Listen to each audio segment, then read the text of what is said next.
পঁচাশি জন কীর্তি ছাত্রছাত্রীদের সংবর্ধনা প্রদান করে তাদের কুর্নিশ জানালো কলকাতার অনুভব সোশ্যাল ওয়েলফেয়ার সোসাইটি। শনিবার কলকাতার ৯ নম্বর ওয়ার্ডে এক অনুষ্ঠানের মাধ্যমে তাদের উৎসাহ প্রদান করে এই সংগঠন। মুখ্যমন্ত্রী মমতা বন্দ্যোপাধ্যায়ের অনুপ্রেরণায় ডক্টর শশী পাজার উদ্যোগে সার্টিফিকেট ও ফুল দিয়ে সংবর্ধনা জানান মন্ত্রী ডক্টর শশী পাজা। প্রধান উদ্যোক্তা অনুভবের সভাপতি আইনজীবী ইন্দ্রজিৎ চ্যাটার্জি। এই দিনের অনুষ্ঠানের প্রধান অতিথি হিসেবে উপস্থিত ছিলেন মন্ত্রী তথা শ্যামপুকুরের বিধায়ক ডক্টর শশী পাজা, ছিলেন বজবজের বিধায়ক অশোক দেব। এছাড়াও উপস্থিত ছিলেন পৌরমাতা পূজা পাজা, পৌরপিতা সুব্রত ব্যানার্জি, মৃৎশিল্পী ইন্দ্রজিৎ পাল, মৃৎশিল্পী কার্তিক পাল, অনজ্ঞ ঘোষ, মনাংশু চ্যাটার্জি সহ অন্যান্যরা। সমগ্র অনুষ্ঠানের পরিচালনায় ছিলেন গৌতম সুন্দর।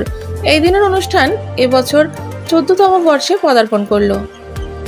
বার্তা একটাই যে মানুষকে শিক্ষিত থাকতে হবে। শিক্ষাই মানুষের চেতনা আনে, একটা চেতনা না আসলে সে ভালো মন্দ বুঝতে পারে।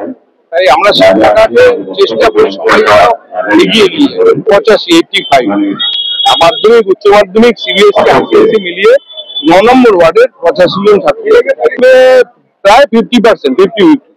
এখান থেকে একটাই বার্তা যে লেখাপড়া শেখার জন্য অনুভব ওয়েলফেয়ার সোসাইটি আছে, ডক্টর শশী পাজা আছেন, সবার সাথে সবার কাছে আমরা বই, খাতা, পেন, স্কুলের ফিস সবটাই ব্যবস্থা করি।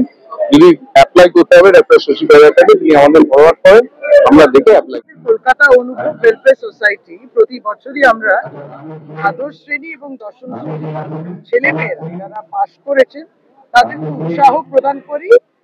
এই সার্টিফিকেট গুলো একটা সার্টিফিকেট অফ রেকগনিশন এবং কিছু উপহার। এবারের নির্বাচনী বছর ছিল, বিধিনিষেধ ছিল বলে এই কর্মসূচিটা আমরা একটু বিলম্ব করলাম, কিন্তু আজকে থেকে প্রায় 85 জন ছেলে মেয়েরা স্থানীয়ভাবে শ্যামপুকুর বিধানসভা কেন্দ্র ৯ নম্বর ওয়ার্ডে আশেপাশে প্রতিবেশী আরো দিতে পারলে খুশি হতাম।